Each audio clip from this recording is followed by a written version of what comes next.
Република Македонија и заради комплексноста на ваквиот проблем, кој што бараше да биде истретиран во рамките на сеопфатните социоекономски процеси во Република Македонија и пошироко во Европа, владата на Република Македонија во 2010 година ја донесе Националната стратегија за стари лица. Тоа беше еден значителен, успешен чекор на владата на ВМРО-ДПМНЕ, која што во тоа време беше на широка врата критикувана од страна на опозицијата, од страна на СДСМ, меѓутоа резултира со исклучителни придонеси посебно за оваа ранлива категорија.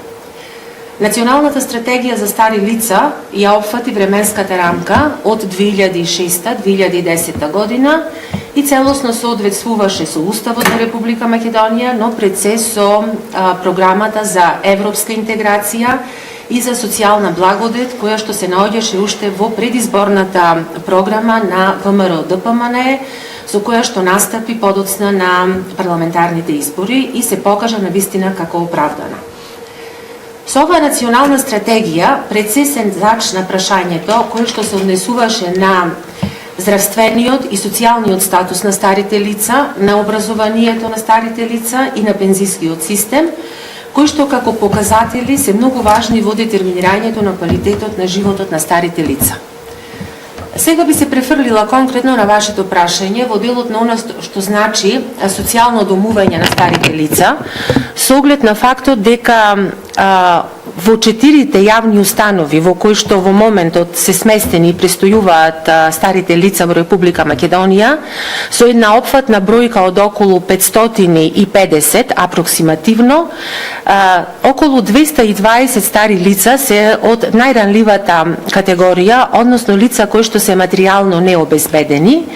и нивните трошоци се покриваат преку Министерството за труд и социјална политика, значи исто така мерка која што многу активно се применуваше во текот на изминатите 10 години и беше една континуирана мерка без било каков застој или без било каква интенција да ја попречи удобноста во насока на сместување на старите лица во овие домови. Сега тоа продолжува. Значи владење на СВС. Можна е индикативен показателот дека владата на ВМРО-ДПМНЕ, значи некаде во втората половина на 2016 година, во својата програма за заштита на оваа ранлива категорија, продолжи со мерките за зголемување на капацитетите за сместување на старите лица. Од една страна ги поттикна приватните инвеститори да продолжат со инвестирање во делот на отворање на приватни старски домови, што се покажа исто така како многу оправдана и актуелна мерка, заради пред се мерките што ги понуди владата на ВМРО-ДПМНЕ во делот на поволности, во делот на грантови за отворање на приватни старски домови. Меѓутоа, од друга страна, исто така владата на ВМРО-ДПМНЕ веќе беше еден чекор напред во отварањето на уште еден сместувачки капацитет од доменот на јавните или државните домови за стари лица. Со оглед на тоа дека беа превземени чекори напред, значи беше направена целокупната проектна документација, обезбедена градежна дозвола, како и испланираните 3 милиони евра за отворање на овој старски дом, веќе во првата фаза беше потребно да се стартува, односно да се започне со 170 легла сместувачки капацитет и 1 милион обезбедени средства од буџетот на Република Македонија.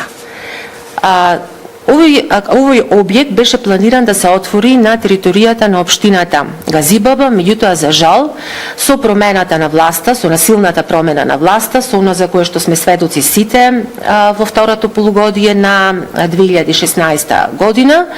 се случи тоа што беше најнеочекувано, најнепожелно, односно владата на СДС го запре проектот целосно и со тоа направи една целосно негативна рефлексија која што се одрази најмногу на старите лица преку она што се нарекува негрижа за старите лица. Би сакала во овој контекст да го спомнам и моментот на реконструкција од голем обем на Старскиот дом Сју Рајдер во Битола, кој што во март 2014 година повторно стартува како нов, опремен, изграден објект, современ објект, кој што од една страна ги зголеми ресурсите за сместување на старите лица во Битола, а од друга страна ги засили, го збогати или го подигна нивото на и условите на живот, сместување, домување, исхрана, лична хигиена и другите аспекти на живење на старите во домот. За изградбата и реконструкцијата на овој дом беа одвоени 850.000 евра, од кои 672.000 евра беа обезбедени од Министерството за локална самоуправа преку ИПАР-2 фондовите, а 178.000 евра беа обезбедени од општината Битола. Благодарам.